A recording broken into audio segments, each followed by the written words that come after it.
and maybe it'd be interesting to hear your reflections on the journey that Claes is describing. Yes, very much so. I think what Claes has presented here is very much an example of what we will see in many industries. A transformation ongoing where it will not be enough with Volvo developing their own solution. They need a strong partner in order to transform in the network society. And luckily, we were two strong Swedish companies. We were not that far away from each other.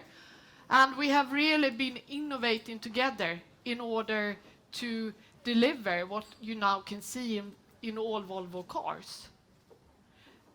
And I think Ericsson then being the leading ICT provider and Volvo being a leading automotive provider, that match is fantastic. And I think that we will see in many other industries as well. So what we have done is that we have delivered the Ericsson Connected Vehicle Cloud. And we have done systems integration. We are also managing this for Volvo. But also, as Claes mentioned many times, it is not only about Volvo and Ericsson, it's also about the ecosystem. Because I also think in this new network society world that we are moving into rapidly, we need to work in this cooperation, sometimes actually between companies that used before to be competitors. That is really key for success. There could be big companies like Ericsson and Volvo, but also there will be niche players in order to form this ecosystem that develops services and applications on the main platforms. So some reflections. I also think that you also brought up that you know this connection into the broader infrastructure and moving ahead in a couple of years' time. I think actually that will be even more important. This safety aspect, that not only the connection, we will see connection between car and car, but also to the surrounding infrastructure. To get warnings, slippery roads, it could be all sorts of traffic jam, etc. And to have this intelligent transport system, that I think you should have a further look into. We have one breakout session where you can learn a little bit more about that. But I also think to plan and see that coming, I think this is the first step in the transport area, Claes, what you presented here today. Very good, thank you. I think another question, we earlier, for those of you who were with us this afternoon, we heard Michael Rouge talk about innovation and requirements of company to drive successful innovation. And Claes, how is Volvo going to stay ahead of this? It seems to be a fiercely competitive market, and innovation, how are you staying ahead of that innovation curve? Absolutely, and it's a very good question. Number one, when it comes to innovation for a company like Volvo Cars, it is of course related partly into safety. So features in our vehicles when it comes to safety is tremendously important for us, where we are leading, and we are absolutely leading for the future development as well. And that we see in the solutions, for example, that we present now into the all-new XC90.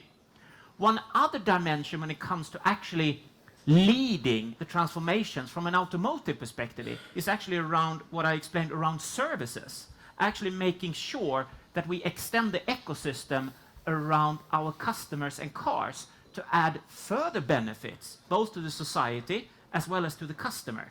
And that is an important area, which is partly new for the automotive industry. And that is an area where we invest a lot of time and capabilities from a Volvo Car Group perspective.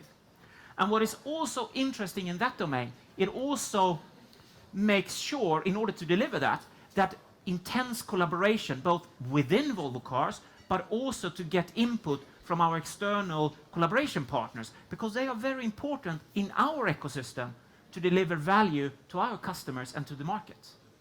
Excellent. I think both of you mentioned the wider ecosystem, and as we move into and see more and more industries transforming, I guess there is a certain amount of co-creation going on here that I would like to hear you, Charlotta, think about or reflect about how you can bring that into additional industries or into a wider transport industry.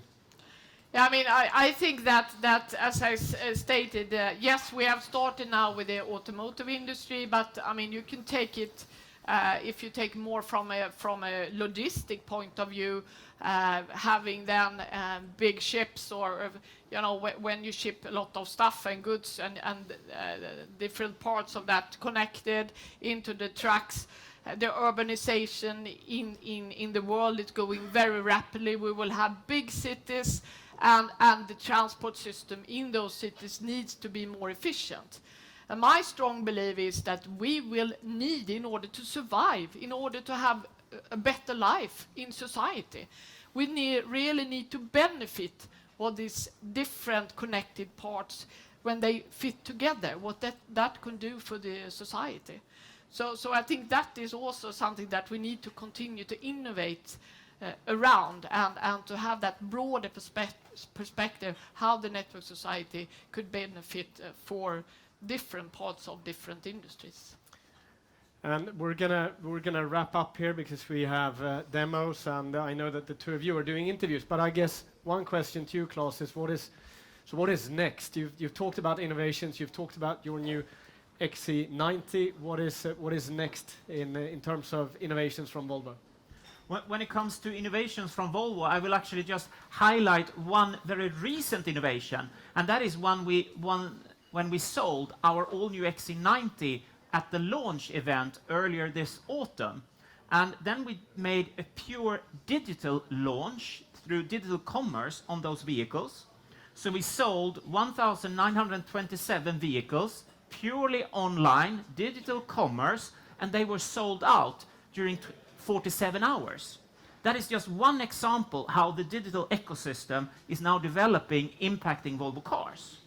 When it comes to long-term development, it is absolutely around self-driving vehicles and autonomous drive, where connectivity and the connectivity to cars and customers will play a vital role. And just to add on there, I just have to, because in this self-driving cars area, it will be crucial that the networks are really stable and that you can depend on those. So that we are also working very tight on, and as you understand, the infrastructure around this, to have these self-driving cars being connected, it's key that they are connected to a network that you can trust. Excellent. Thank you very much. We're going to end here. Thank you, Claes. Thank you, Charlotta. And again,